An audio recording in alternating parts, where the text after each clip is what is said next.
And what's up, Utah? Welcome back to We Are the People Radio. It's your host, Jason Preston. And missing the bride, Alexia. We love her. We miss her. Please keep her in your prayers. She's going through it. Also, today I'm really stoked because we got a pretty hard-hitting meeting or show on a story that is blown up nationally. Again, Utah is always in the center of the corruption, it seems like. And this one we're going to talk about one of your favorite topics, which we know you guys love talking about, and we know he loves. We know he watched the show, Mr. Cox, the governor, him. So he has been involved in another scandal, and we have got an incredible guest, Trent Christensen, who is going to come on and lay it down for us. Trent, welcome to the freaking show, brother. Jason, thank you for having me on. I appreciate it. Happy to be here.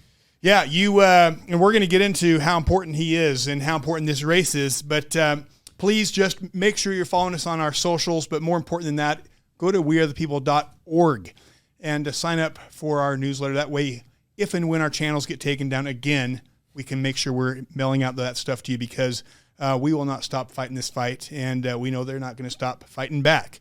So please go there and follow us. Also, if you want to support our sponsor, UVO, especially if you're a contractor, these guys help you if you need to get leads. And the neat thing is when you work with them, not only are they helping you and you're helping them, but you're also supporting our sponsors. So thank you for your support, and thank you for all the prayers and buying Patriot Punch and all the support. We appreciate you guys. We cannot do this fight without you. Boom. That being said, let's freaking rock and roll. Let's roll. Derek, I've met with him several times. I'm very excited about him. I'm going to tell you this: if you do not understand the Attorney General race and why it's so important, you are going to realize this is probably, if not the most important race, the second most important race this year for Utah. Obviously, the first is, in my book, governor, and I would put this at second. It's right there close. And for governor, obviously, hands down, we got to get Phil Lyman in there. But tell us why lieutenant governor race is not lieutenant governor. Tell us why AG. Yeah, lieutenant governor is not even a race. It's appointed. That's right. They've got it figured out. They've got the system. You just used the word that makes this race so important. So let me say this about the Attorney General's race. The Attorney General is the single most important check against every other branch and officer of government that the people have. And I always start with that because I need people to understand what the role of that office is. We've had a rough go with Attorney Generals for the last several decades, right? Yes. I grew up in Utah, okay? Yes. And it's been hard to see what the role of an attorney general is unless you have someone who's willing and capable to really do that job, okay? And what do I mean by branches and officers? Well, the attorney general is a statewide constitutional officer. That means that person, he or she, has the power to check every other branch, okay? If the legislature steps out of line, the attorney general can check the power of the legislature. The attorney general can check the power of the governor, okay? Can check the power of the judiciary.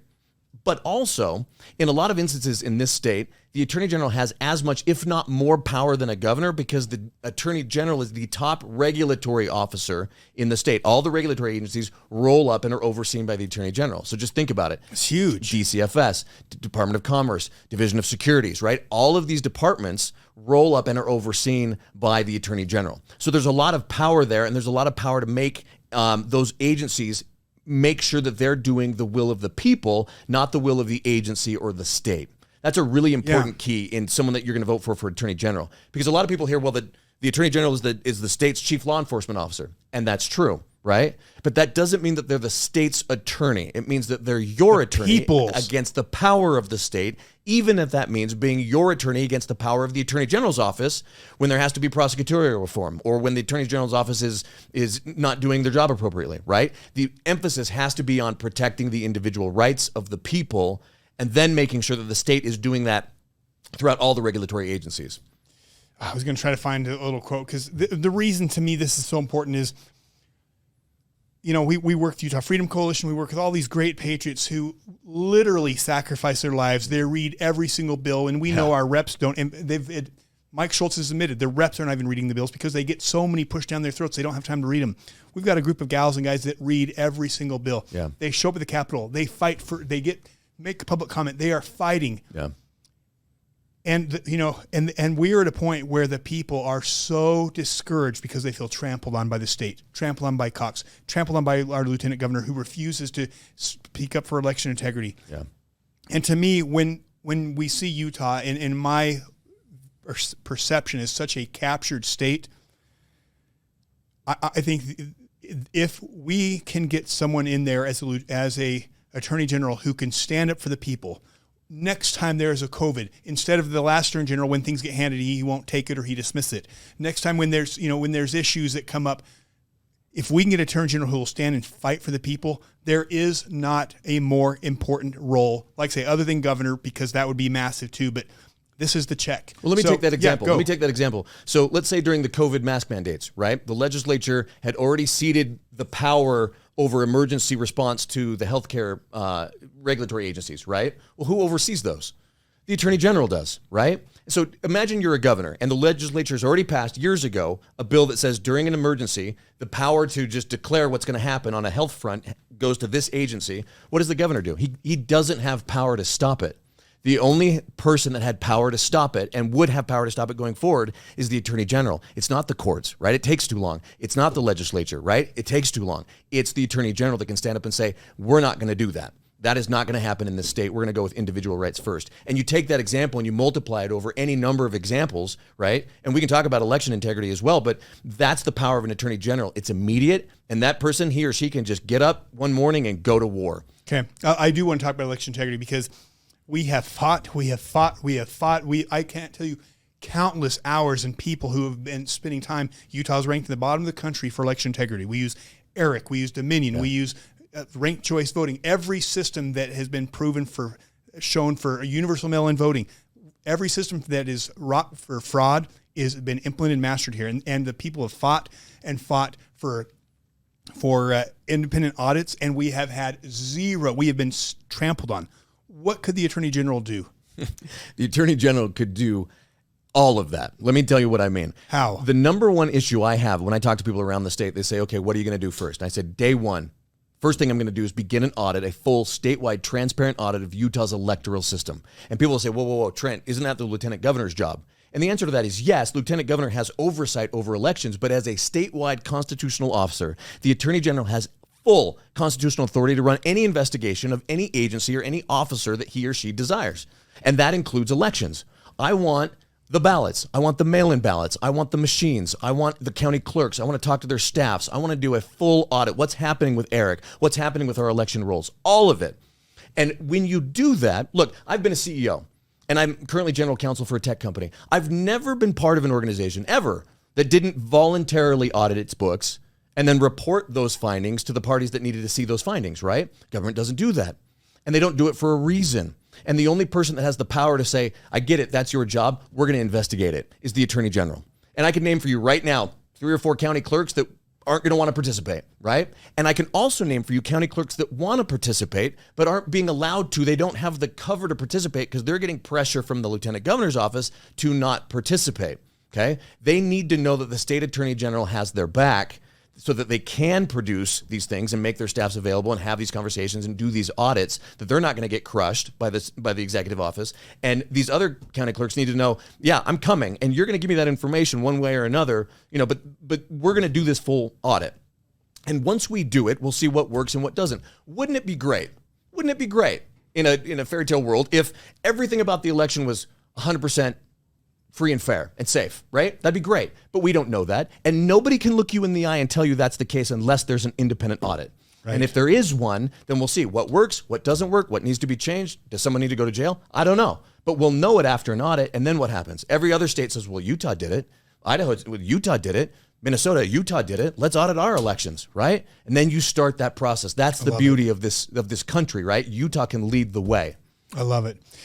Honestly, so hopefully you guys are starting to grasp why this race matters so much, because in a state where, again, it is literally people, so many people are at a point where the GOP is become feckless. I mean, they have no power because of SB 54. So many people are feeling like it is over. It's not over. This could be the ace in the hole. And so this is something that matters. Now, we're going to get more into Trent towards the end of the show. Sure. But what I really want to get into is something that is extremely dangerous that is happening in Utah, and it is opening up as a nationwide scandal. And what's going on is we have a governor and a state that has been seeking to consolidate power.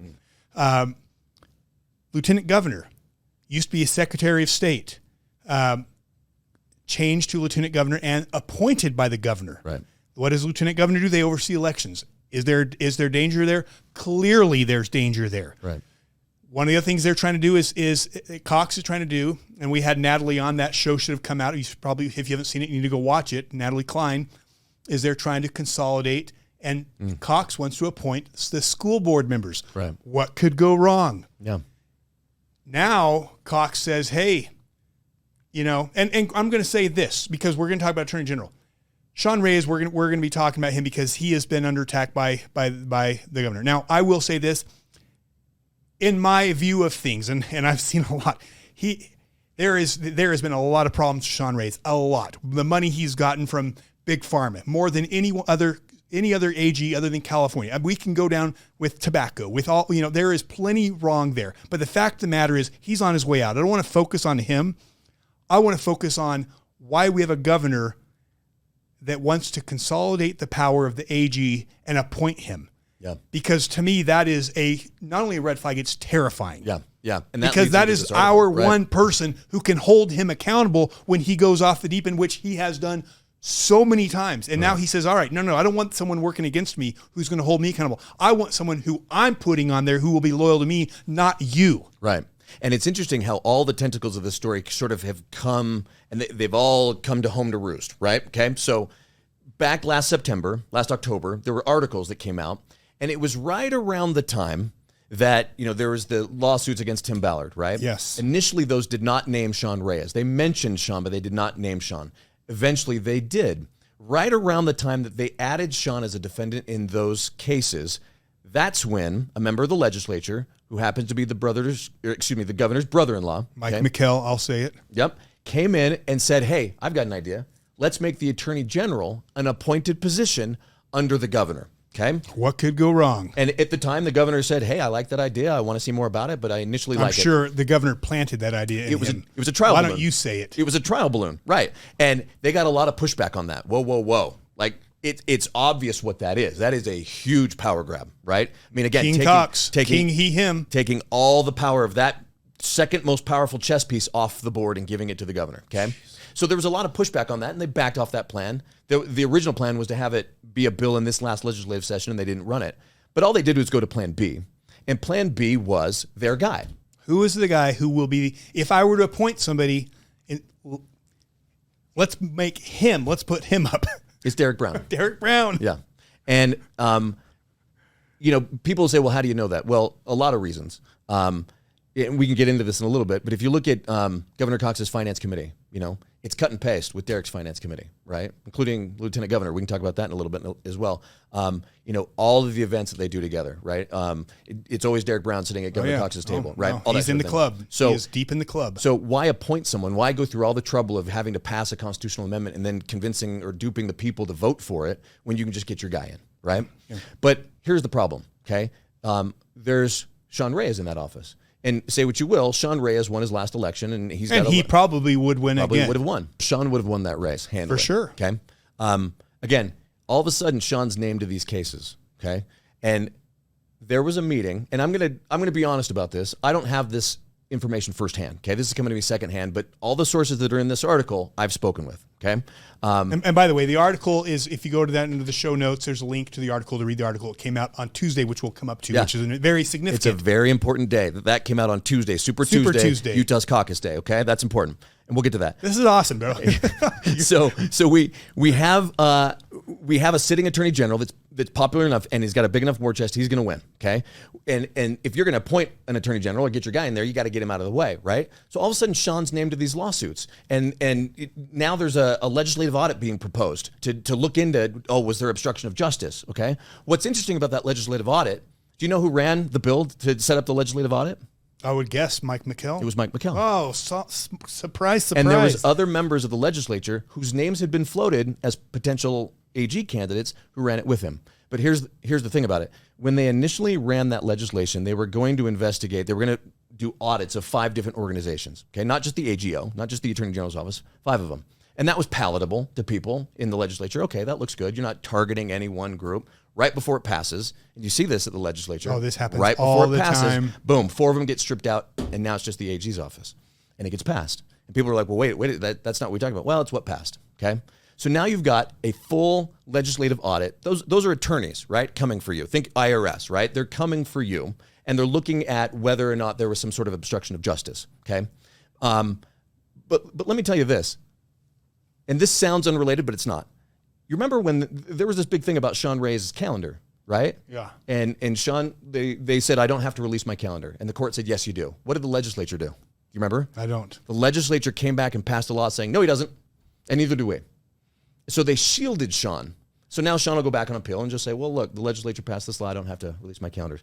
Why did they do that? The legislative audit was meant to exert pressure on Sean. We'll get into this article in just a second, but a lot of pressure, okay? And it takes a lot of pressure to extort someone. A lot of pressure. And it's not just, hey, we're going to end your political career, okay? If they could get to Sean's personal life, okay, not just his calendar, and not just say, well, you should have made a different decision on this case, or you should have made a different administrative decision over here. If they can get to his personal life and say, we're going to look at your friends, we're going to look at your family, we're going to look for people that you care about. Let's see if they're involved in this, okay? That's pressure. And especially if there is true dirt there, which I'm telling you. But even assuming the best, right? Even assuming the best, imagine you've got a cousin out there or an aunt, and all of a sudden these legislative auditors show up at their door. Now they have to hire an attorney. Now they're terrified, right? Yeah. And all the people you love and care about, they're going after them. That's what was all about the calendar and and trying to get to Sean's personal life, right? They're trying, that's pressure, okay? Yeah. Now, this article, this post-millennial article, again, I'm going to say it up front. I don't have firsthand knowledge of these sources, okay, or the information that's in this article, but I've talked with those people, okay?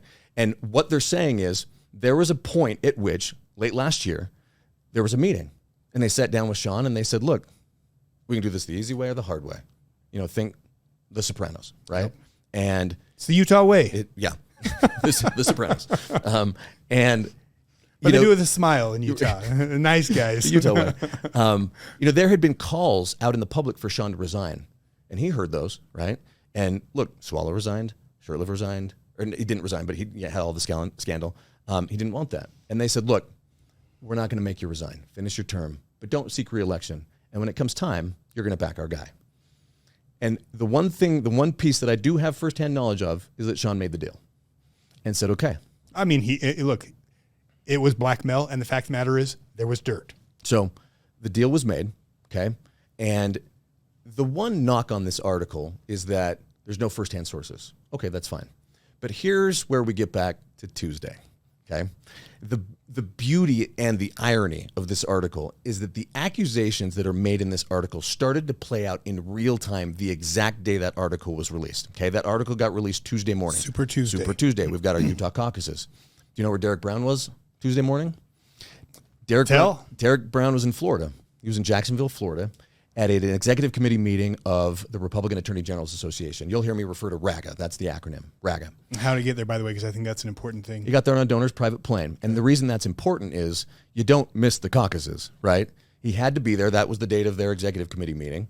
And he had to make it back for caucus. And you can't do that commercially. He flew private. So he gets on a private plane. He flies to Jacksonville. And Sean was with him. And what was happening is Sean had brokered, because Sean's the chairman of RAGA. And let me make absolutely abundantly clear, RAGA are the white hat good guys, in my opinion, okay? You're talking about attorney generals who are fighting the Biden regime every single day. There are some good ones. You're talking Todd Rokita, you're talking Ken Paxton, you're talking Moody in Florida, you're talking Skrmetti in Tennessee, right? One of my personal favorites, he's currently a senator from Missouri, Eric Schmidt. He was AG. I mean, I could list 3 cases right now that he argued all the way to the Supreme Court and put Biden on his heels, right? These are the good guys. RAGA is a super PAC. Okay, and it's their way of helping other good guys get elected. But if it's a super PAC, that means it's tied to money. Okay, that endorsement would be a very big deal. I would love to get that endorsement. Okay, so RAGA is the good guys. So Sean is currently the chairman of RAGA, and part of the deal was you're going to get our boy endorsed by RAGA. That's part of it. They want that more than they want Sean's endorsement. So Sean put Derek in front of the executive director. The executive director took one look at him and said, "Nah, pass." Sean put him again in front of the executive director. Let's get you another meeting. Had another conversation. No, we're good. So Sean, feeling the pressure, takes Derek in a private plane. It was one of Derek's donors, to be clear. They fly to Florida. And this is all information that's going to come out, okay? This is going to come out. I'm just teasing it right now, but this is coming out. And they walk into this executive committee meeting of RAGA where Sean filed a motion to say, okay, I want to have an official endorsement of Derek Brown. Again, this is beautiful. Playing out in real time. This is beautiful. Okay? In real time. And that article, because that article came out Tuesday morning, the other members of RAGA had the article. They're watching Sean file a motion to support Derek, and they're looking at this article knowing he's been extorted. Yeah. And they said, and I'm not, I'll let the firsthand source give the details on this, but basically what happened is not now, not ever. And thank you for coming. And Derek left the room empty-handed. Boom. Now, that is what it is. Are they going to try again? Yeah, they will. In fact, there's no way in hell. But that's the funny thing about politics is there's always a way in hell. Yeah, because that's where politics is. Because they got the money. Yeah, right. So came home empty-handed and went to caucus. Okay, great. But there was a lot of pushback on this article. People saying, "Oh, this is just hearsay. It's unnamed sources. Blah blah blah." That's fine. There's going to be more coming out on this article. And it's going to, talk about that story. I believe there's other stories. Again, I'm not going to pretend like I have the firsthand information on this, but this is what I've received. And I'll be honest, I'm not the only one that has this information, right? When this article came out, truth has a way of getting out. It needs to, especially in this day and age. Yeah, yeah. When this article came out, it's part of why I love being a Republican. I believe that we have good people in this party, good people that want to save this party and save the state. There's some. Yeah. It feels like there's not many these days. Look, I reached out, the other campaigns reached out to me, and I met with the other, there's three of us, there's 4 Republicans running, and the 3 of us got together and we issued a statement. And we said, look, we don't have firsthand knowledge of these claims, but they're alarming and it needs to be investigated. And we put that out. Now, whether or not a local news station picks that up or, heaven forbid, someone create a legislative audit of that, we'll see, right? I don't currently have the power to do it, but I will.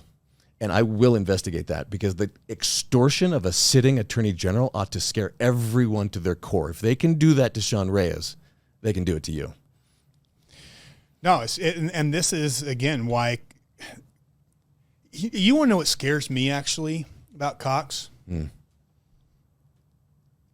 When he ran the first time, you remember who all ran against him? Oh, Huntsman, Thomas Wright, Greg Hughes. Yeah. I mean, Cox, where are all the big players to run against him? Yeah. Where's Huntsman? Where is, this guy's vulnerable. He barely won. It's questionable that he won 30% of the vote. He barely won first time. Public opinion, people are seeing these scandals. You would think they'd be lined up to run against him. Right. He was at 50%, right? Nobody is running against him. Yes, you've got Phil Lyman, kind of a nobody, right? But as far as not that Phil's a nobody, but he's not an establishment player. Right. Why is no establishment players running against him? And this is what's also interesting. That scares me. So tells you how powerful he is. Well, and remember who ran against Mike. Okay, just take that as an example. Against Mike Lee, you had Evan McMullen, right? And they wanted Mike out so bad that the Democrats endorsed a Utah United. Is it Utah United? United Utah? A third party, right? They coalesced around that person. Right. I remember when Matheson ran against Huntsman. That's a big name, right? But to your point, there's no big Republicans running against him, and there's no Democrats either. Because he's got it on lockdown. He is so powerful. Right. That should scare people. And that's why you got to get Lyman in. It's that guy scares me. And then the way he's consolidating the power around him. This is like so un-American. Right. Right. And it's terrifying. It's why I got into the race. I've been looking at this race for a while. And when that article came out about his attempt to consolidate this power, first of all, I was furious. I was terrified for the state. But second of all, what kind of an agenda must you have if you're trying to take the biggest check against your power off the board? Right? Yeah. People have said, oh, they're going to do COVID again. And people kind of, they're going to do COVID again. No, stuff like that's coming. Yeah. Right? Yes. Yeah. And, clearly you look where the world is going with these global government, the UN, the World Economic Forum, and clearly things are, the dollar. We are in a extremely unstable place. You look what's going on with the illegal immigration. You look who's coming across the border. We are coming into some very unstable times. And this is not when you want a tyrant running your country, your state with no checks and balances. Right. And Jason, I'll give you the credit for this. You sort of helped me see the light on this. You know, they want Utah to stay red, right? So that they can say, well, look at all the things Utah's doing. Look, Alabama, you're red. Well, so is Utah. They're doing X, Y, and Z. Look, Texas, Utah's doing it. Look, Oklahoma, Utah's doing it. Why aren't you doing it? That's right. That's right. And that's the pernicious nature of this, right? You don't go clink glasses with Biden and come back here and tell us to disagree better, and then, you know, try to take our one person that can actually check your power, try to take that piece off the board. Yeah, no, it's terrifying. Let's talk about Derek Brown, because right now I see he seems. I mean, he has all the establishment behind him. Yeah.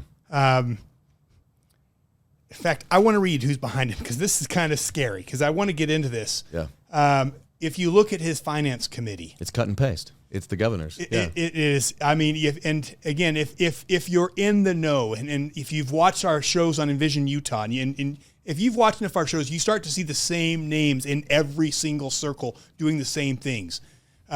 Scott Anderson, you know, major red flag. I mean, he's right in getting with every one of these organizations.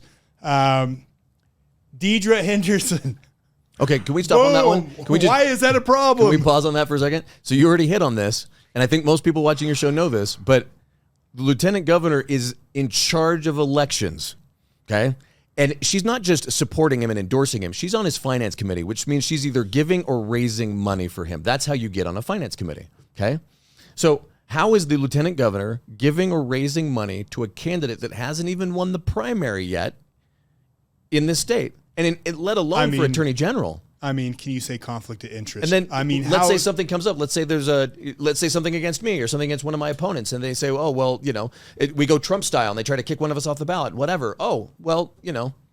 Oh well. I mean, that shouldn't even be legal. I mean, you go down the list. Amelia Powers. I mean, everyone. I mean, it is like you go down this list, and it's like every known deep state person is on that list supporting him. Yeah. I mean, so to me, there's some red flags. We also know he's a lobbyist. Tell us about Derek Brown. What do you know about Derek Brown? What should our listeners know about him? Yeah, I'm going to start with this. And I bring that up just to say I've worked with him and I know him as a person. And as a person, he's a nice person. He's a good person. Yeah. And every time you talk to anybody about Derek, it always starts with, I know Derek. I like Derek. Yeah. And people should, because he's a nice guy. I mean, yeah, and that's the Utah way. I mean, the guy goes to my ward. He says all the right things. I mean, the same thing with Mitt Romney and John Curtis and Cox. They all go to my ward. They're Mormons. I mean, they're good guys. But we make choices, and those choices matter. Couldn't be that there's corrupt people that go to church. Right. And some people have chosen a career of being a lawyer, a litigator, right? Some people have chosen a career of being a CEO, right? I've been a litigator. I've been a CEO. Some people have chosen a career as a lobbyist. Okay, so let's say that he's running for attorney general. Yeah. The most powerful position, as a litigator. What experience is he a litigator? To my knowledge, he has never stepped foot in a courtroom, not a single time. Now, people will say, well, he, was an associate at this law firm or that law firm. Well, did he litigate? That's your question, right? Did he protect someone's individual rights or their money or their company? What did he do, right? He was deputy, chief of staff to, Mike Lee. Okay, great. What did he do? Did he litigate cases, right? Because what you're asking me to do is vote for you to be in charge of 300 litigators. Okay, the Attorney General's office is 600 people, 300 of which are attorneys, litigators. Okay, it would help to speak their language or to know what they're talking about when they say, hey, I've got a case and here's what's happening, right? That's a key component of it. But again, it's 600 people. And so I come at it saying, well, I've also been a CEO. I've taken a vision and implemented it within an organization and steered an organization in a way that I think it should go for its betterment. And it worked, right? And if you don't know how to do that, if you don't know how to lead, an organization of 600 people is going to lead you. So why is Cox interested in him? What has he been doing? Well, as a lobbyist, you have clients. And lobbyists get paid really well by their clients. Well, how much do lobbyists make? On average? A typical client will be about an $80,000 a year client. They'll say, okay, it's $80,000, it's 40 before the session, 40 after the session, but that's a typical client. Bigger clients will be more money. A good example of a bigger client would be Facebook. That's a big client. It's a big client. Facebook got a lot of money from the state over the last several years. Derek lobbied for Facebook. Okay. Now, you may know that the state is suing Facebook, and the person vying to be the attorney general of the state, its chief law enforcement officer, lobbied for them. That is the textbook definition of a conflict of interest, right? So how are we going to elect someone that's going to go after Facebook and protect our kids, right? And by the way, the reason, let me just mention this, the reason that we can go after Facebook is because the other AGs already sued, and through the discovery in those cases, we learned that the Facebook executives knew that their algorithm was addictive, knew that their algorithm was hurting kids, and didn't care and kept doing it anyway. In fact, meanwhile, made it worse. he's fighting for Facebook. For Facebook. So now Utah comes in and says, hey, thank you for providing that in discovery, other AG. We're going to take it. Or should I say bribing? Yeah. Because that's what lobbyists do in my book. I have a real problem with lobbyists. I don't care if it's NRA.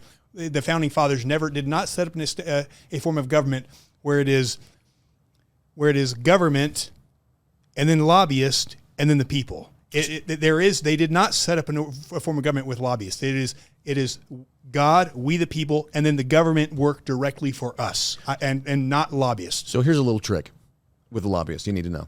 When you're a lobbyist, you have to register as a lobbyist. Everybody kind of knows that. But you also have to register your clients. Who are your clients? So if Jason Preston became a lobbyist, you would have to say, here are my 20 clients, boom, boom, boom, boom, boom, okay? And then there's something called deregistering your clients, which means you get rid of them. They are no longer my clients. Last December, Derek went and just sort of quietly deregistered Facebook. Deregistered another one. It's called the Arnold Foundation. I don't know if you've heard of John Arnold. John Arnold, if anybody wants to look it up, John Arnold, A-R-N-O-L-D, is the next George Soros. Yes. He has spent I do know about him. Almost as much money as George Soros this last year, billions of dollars, all around criminal justice reform. And trust me, not in a way. We'll put up an image of that on the screen here. Yeah, there's a whole article about it. And we'll put that in the show notes. He has something called the Arnold Foundation. He's been putting all that money towards criminal justice reform, but not in a way that conservatives in Utah would approve of. No, okay? no. That's what Soros has been doing, basically Exactly. buying up these DAs and saying, hey, letting the criminals run free. Right. And there's another part of it where he's got some sort of system where the AI helps a judge understand this should be the sentencing. What could go wrong with having AI decide someone's sentence? So Arnold has a foundation. It's called the Arnold Foundation, and it had lobbyists in Utah, and Derek was one of them. But last December, he deregistered it, right? So he knew. He knew he was going to run. Oh, well, yeah, December, yeah. So he was. So he just quietly kind of. So him and Cox are saying, let's start cleaning up your reputation here, so no one sees this. Right. So he can say, no, I don't. You lobby for Facebook. No, I don't. Well, you did. Yeah. And now we're suing them. Right. So there's that piece of it. Okay. I'm not in the habit of putting foxes in charge of hen houses, and I just don't want a lobbyist as my AG. Okay. No. Now it's also the only job in the state where you actually have to have a particular vocation. Anybody can be in the legislature, and that's a good thing, right? Plumbers, attorneys, businessmen, housewives, teachers, anybody can be a legislator, and that's fantastic. That's what we want, right? Has to be a lawyer, and there's a reason for that. Okay. Now, you take that and you add on to it what's happening in this article. Okay.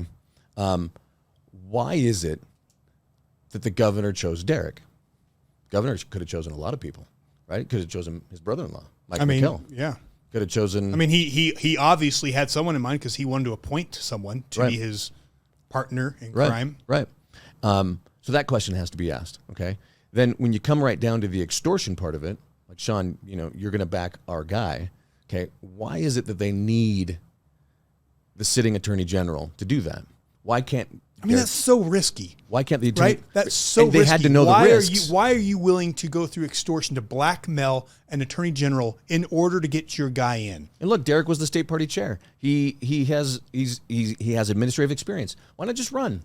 Why not just run? Why blackmail? Why try to put your thumb on the scale and get all the money and get all the favors and get the endorsements and get RAGA and all their money? And trust me, a RAGA endorsement would come with a lot of zeros behind it. Okay. Why do that? Why not just trust the people? Okay. Because in my mind, again, it gets back to what I thought that last October when I saw the attorney general they were trying to take the attorney general away from the people and give it to the governor. There is something at play that is too big in their minds to risk losing. Wow. I mean, honestly, it scares me. Here's what it says in the article. Brown has a long history of legal work in the Utah Republican Party, more recently working as a lobbyist for many of the companies and industries currently being challenged or sued by the Utah Attorney General Office, which could lay the grounds for conflict of interest in the Utah Attorney General's office. The source says Brown has a reputation of selling himself to the highest bidder and would constantly flip-flop on policy and take soft, safe stances on issues important to conservatives. I mean, this sounds like a Romney. Sounds like, I mean, this sounds like Utah. Now, That's my concern. I'm going to push back on that paragraph. Yeah, what do you got? Because here's the thing. That paragraph is an opinion, and that's fine, right? It's an opinion, like say, safe stances, blah, blah, blah. Okay. But here's the thing about this article that I find probably the most damning. When the article came out, there wasn't a single person that I know that stood up and said, whoa, whoa, whoa, whoa, whoa, that can't be right. Everybody was like, no, that's probably right. Do you see the problem? Yeah. Everybody was like, no, I could see that. Like, it wasn't a shock to anybody that this might be happening in the state. And that's terrifying because we're just becoming accustomed to it, right? You're just becoming desensitized to it. Well, I think most people have their heads in the sand, have no clue what's going on. Clearly, if you look at what happened at caucus on Tuesday, no one has a clue what's happening in this state. And those that are terrified. Yeah, because there's the two sides of it, right? If they can extort a sitting attorney general, they can extort you. But at the same time, outside of this article, who knows? Who knows about this? Like, has it reached the general public No, yet? and that's my concern. And because in general, Utah news is horrible at exposing anyone that is in the club. Yeah. So that's my take. That's what I understand about that article. And look, there's four Republicans running, and I would say take a look at all four of us and compare our backgrounds and compare it, just straight across. And who do you want who has the experience? Who do you want that has the vision that you agree with? Here's what I'm going to say. Obviously, I talked to a lot of people running for office. Of people, everyone wants exposure. So I talked to different people running for pretty much every major state and federal race. And while there's people I'll support, what I look for is what is the motive behind somebody running. And I have a massive problem with people because here's the thing, every politician is going to say, everyone running is going to tell you what you want to hear. They'll all say it. I mean, I'll use Curtis because I know him very well. I ran against him. And when he's out in Iron County, he talks about energy independence. He talks about coal. He talks about oil. When he's in Salt Lake City, he talks about climate change. And, these guys are masterful at doing research and finding out what do my people want to hear, and then they'll say it. And then if someone calls them out, they will lie to their face. This is the one thing they say. Jason, he shook my hand and put his arm on my arm just like that, looked me in the eye like my state president would, and lied to me. And I was so shocked, I just didn't know what to do. And he walked away, and I spun around and said, wait a minute. He just balled. That is so it's important as we're in 2024 and people are saying, who are we going to vote for? Because everyone is going to tell you what you want to hear. And guess what? Politicians freaking lie. And it drives me crazy. So one of the things you have to look at is what is their motive? Yeah. And one of the things I'm tired of is people whose motive is they want the power. They want the ring of power. They will use it for good. They're going to use it to do good. But what they ultimately want is they want the status. They want the power. They want to climb up the ladder. Right.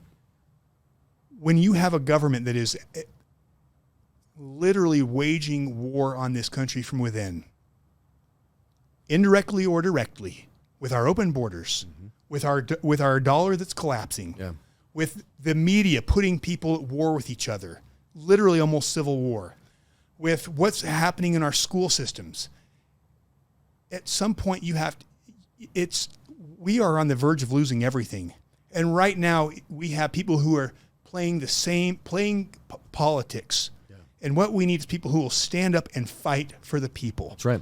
And so I don't care what race it's for. We, the people, need to ask these people, and what you need to look at is this the type of person who is going to take down the corrupt establishment, or are they going to be part of the game? That's right. And you look at some of these people who have run in Utah locally, and they get to the Senate, and what do they try to do? It's I want to be part of the team. I want to be a senator. I want to be a state senator. And look at me. I'm getting along with everybody. And I'm telling you, when Rome is on the verge of falling, we don't need to put people in office who want to go be a part of the club. Yeah. We need people who are willing to expose the club at all costs. And one of the things I'm going to tell you why I support this guy. Tell me one guy that I don't care what race who's willing to come in here and stand up and call Cox out with boldness. Yeah. And quite frankly, I'm like, how's this guy he is going to? I know the backlash we get for saying these things. It's one of the reasons I'm not running for office, because I know they would absolutely do anything that could destroy us, because we have no interest in playing the game. We have only interest in exposing and taking it down. So one of the things you guys got to think about is, as you look at different people running, one, what is their motive? And two, when they get in, will they stand up against the machine? Do they have the courage to do that? Or are they going to collapse and be a part of it because they want to be friendly and they want to get along and they want to get things done? Can I tell you a story? Yeah. About part of why I'm running? Yeah, please. So I mentioned I'm general counsel for a tech firm.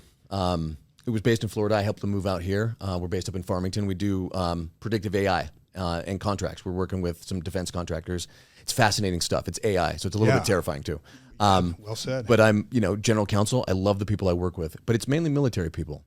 And the chairman of our board his name is General Lance W. Lord. He's a retired 4-star general and the former commander of the U.S. Space Command. First officer appointed by Trump, came up through the Air Force.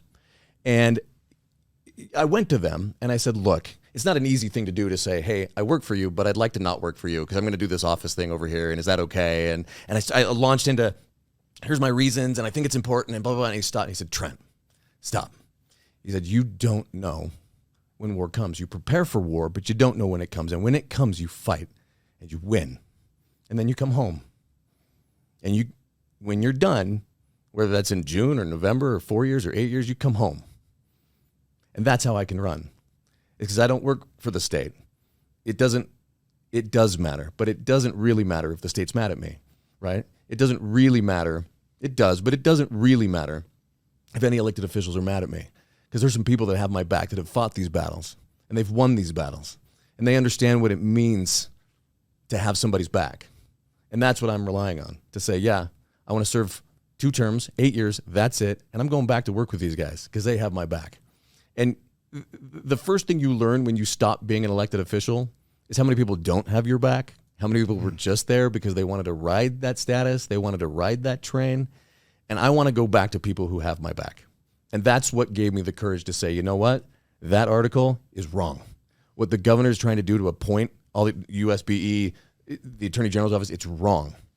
It will take power from the people. It will rob them of their individual liberties for an agenda that I don't even want to contemplate. And it's wrong. And I'm going to stand up and I'm going to fight it. And I'm going to win.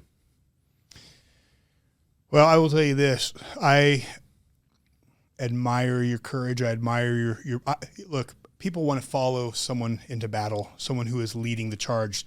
I respect that you are leading the charge by calling people out, by saying what needs to be said and not just playing soft, oh, here's my stances, and saying the same things that attorney generals and politicians have been saying for 20 years. Oh, I want to secure the border. Oh, I appreciate that you're calling out the real issues. And I hope our listeners see this. We got a warrior here. And I'll tell you right now, we need warriors. We need warriors standing up and fighting, not just politicians. As we wrap up, what would you have? What would you say to the people in Utah? What message you want to give to them? Well, I'd say this. For me, it always comes back to the voice of the people. Pick the issue, and it's the voice of the people. Okay, I'm 100% committed to caucus. That's the voice of the people. Every year, sorry, I'm gonna get. I take my son to caucus. It was the first year that I didn't. Sorry, we need to edit this out.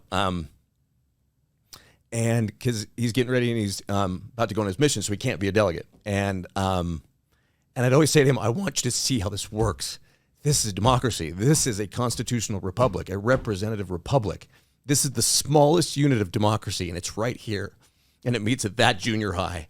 And I want you to see this, because this is how it needs to work.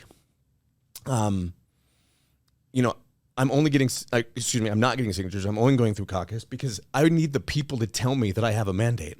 If I get signatures and I get on the ballot, do I have a mandate? No. How do I know I can go fight for election integrity without a mandate from the people? And those are the delegates, right? That's what I need. I'll tell you something else. The Attorney General is the top cop in the state, okay? Well, what does that have to do with the voice of the people? Well, there's certain members of law enforcement that are popularly elected. Those are the county sheriffs, period. It's not state law enforcement.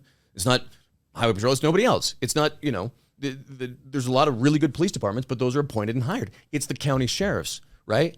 And the attorney general needs to build those relationships with the county sheriffs and the county apparatus so that that person knows what's happening in the counties. Right now, that relationship is fractured from the conversations that I've had. And I've told the sheriffs, look, there's always going to be jurisdictional disputes between whatever, you and regulatory agencies or you and state law enforcement. It begins and it ends with you. I'll listen to everybody, but I need to know the voice of the people, and that's the sheriffs, right? So law enforcement, right? Election integrity. It's the voice of, that is the voice of the people.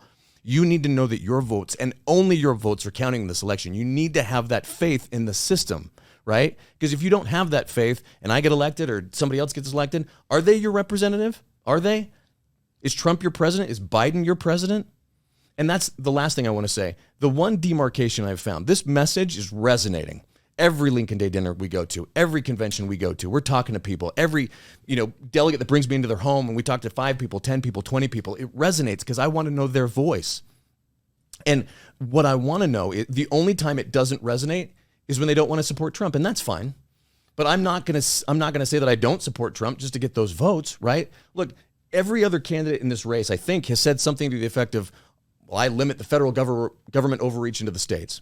But you can't say that and not endorse Donald Trump. That would be hypocritical because he's the only president in modern history that's limited federal overreach into the states, and I include Reagan in that. Regulatory reform, illegal immigration, foreign policy, taxation, you just go down the line. I support President Trump, and because that is the voice of the people. I think that was the voice of the people from 2020, and it will be again in 2024. So that's what I'm about. There's a slogan I have in my campaign. It's drain the Salt Lake Swamp. Oh, yeah, bring it. Is there a swamp in Utah? Yeah, and it lives in Salt Lake. It's weird. It's up on a hill. It's a swamp on a hill. But what I mean by that, people are always like, I love it. That's funny. It's a swamp in the top of the mountains. That's right. What does that mean? And to me, it means lobbyists. Because lobbyists are not the voice of the people. They are the voice of special interest and the money and the power behind the cabal of power in this state, right? That's who pays for lobbyists. Utah is one of the only states in the nation that allows lobbyists to run campaigns. Like, how crazy is that? Insane. Right? And if I'm a legislator and you were a lobbyist and you ran my campaign, you're eventually going to come ask for your favor, right? We need to end that influence. We need to pull them out of the executive branch, out of the legislative branch, and frankly, out of the regulatory agencies, because they're there too. Okay. And unless the top regulatory agent in the state, which is the attorney general, has the guts and the courage to stand up to his own office and the other offices under his purview, okay, it's not going to happen. It has to be the voice of the people, and it's not the lobbyists. So that's what I want to do. There's a lot of reforms that I want to bring to the office. I have a lot of it on my website, TrentChristensen.com. But it all comes back, drain the swamp, all of it. It comes, election integrity, it comes back to the voice of the people. That's what I'm about. Jeez, dude. I love it. And I think I just want to hit on that because we have a massive problem with lobbyists in Utah. In fact, we had Mike Schultz, nice guy, Speaker of the House, come in here on a show, and he admitted they pass so many bills in Utah that the reps do not even have time to read the bills. Yeah. And the problem is, you see some of these bills we've talked about on some of the shows that sound amazing, but when you get down in it, these lobbyists know that, hey, we can manipulate this and say this and say this, and because it says this, it'll get passed. And there end up being rotten stuff. Yeah, we have to do something about it, and I think this is brilliant because we have a massive problem. We have a massive problem in the state. How can our listeners help and our viewers? How can they help you? Yeah. So in Utah, there's 3 elections, right? There's the convention, which is coming up April 27th. If you got elected a state delegate on Super Tuesday, come. It's. To me, it's always a little amazing. Some people get elected state delegate, but then don't come. And I get it. People have, conflicts and whatever, but come on April 27th. Let your voice be heard. Listen to the people that are trying to represent you. You have the ability to represent literally your neighbors, the people that live on either side of you, right? You're their voice. Like, I want to represent the state of Utah. I'm asking you to represent your neighbors. Come to the caucus, listen, and vote for the people that are going to represent your values. I'd ask for your vote on April 27th. Then there's the primary election. That's going to happen end of June. I'd ask for your vote again. Then there's a general election happens in November. Between now and then, it's going to take some resources. So if you have the means, I'd ask you humbly, go to TrentChristensen.com and donate whatever you can. I'd love your help as we push forward and try to drain the Salt Lake Swamp and reinstore your voice as the voice of the people. What's your social media? Trent Christensen AG. And I'll spell that for you. Trent, Trent, and then Christensen, it's the Danish version, Christensenag. I'll put it in the show notes. Thank you. Follow him and share his stuff on Instagram, wherever you guys are. Look, guys, I'm going to shoot straight. After Super Tuesday, after, my wife's Alexia, she's a member of the SEC, which is the governing body of the Republican Party. The corruption in this state has reached a point where everybody that is in the fight it feels like it is almost beyond saving the state. I even have massive concerns about caucus, and they're using their clickers again, which we know there's been fraud, and they want to use phones, and the people they want to come in and run the election. The SEC body was not able to get the leadership to use paper ballots or to use anything that can be fully transparent. This isn't about politics. I would just encourage you to study what the school systems will refuse to teach you, which is not the single most important thing that should be taught in our schools is what happened in the last 100 years in Russia, in China, in Cambodia, recently in Venezuela. We are facing a Marxist takeover of this country. And what they refuse to teach you in your schools is what happens when a Marxist takeover is when it finally happens, when the revolution hits. They rise up the lower class. They rise up all the people who they've embittered. All the people they're bringing in, all the people that are bitter, all the people that are marginalized rise up and they murder the middle class. This is not hyperbole. This is not just, this is reality. And the stage is being set in this country and in your backyard. And the governor, I am telling you, what is coming for our children, if you have any clue what happened in history, it will repeat itself. So many of you guys say, well, I'm waiting for I believe God sent you guys here, sent us for this time. We are going to win. But I'm telling you guys, the war is now. The battle is now. If we can't get control of caucus somehow this year, if we can't, when you get there, if you're a delegate, you can't demand paper ballots and demand, which we are going to push for a demand to do paper ballots so that we can make sure that good people get in. Because we know they're flooding it with these rhinos, with these Democrats. We saw what happened on Super Tuesday. Whether you're a delegate, if you're not a delegate, support financially. If you don't have the money, yes, you do. You got $5-10. I'm telling you, there's not that many people who, on the school board, there's some. So, and if you don't have the money, share their post. Talk about it to your neighbors. This is it. Yeah. This is it. This is the battle. This is the great battle. This is America at the climax about to fall. This is when you will be remembered. What did you do? Yeah. And I'm telling you guys here, there is nobody I am at this point is as focused on, because this guy can win. All people need to do is know who Trent Brown is. Trent Christensen, excuse me. It's all good. No. Derek Brown. Okay. All people need to know. No, all people need to know is who Derek Brown is. Yeah. If this show gets out, if people can wake up and see who Derek Brown is, that Cox wants him appointed, this guy's in. The other people running, I'm sorry. This guy can raise money. This guy can speak. This is the guy to get behind. We got some other good people running out there, but this is an electable guy that can win. And if we can win this race, I'm telling you, that could be the miracle. I'm sorry. That's it. So please get out, talk to your neighbors. This is 2024. This is the year, and things are getting crazy. We need you in the fight. This is not my fight. This is not Trent's. This is not Trump's fight. This is your fight, because it's your children in your country. And everything is coming down. It's all coming together. And everything is happening right now. And the time to fight is now. Thank you guys for your support. Thank you for caring. Thank you for, sharing. Thank you for liking. Get behind good people. Phil Lyman. Trent Staggs. We've got some good people. Yeah. And Trent Christensen. You got two great Trents. Freaking get behind him. And you cannot split the vote on AG or on the Senate. Otherwise, the rhino gets in. You cannot split the vote. Pick one person and get behind him. We cannot go into caucus or conventions, half the people supporting Trent, half supporting another conservative.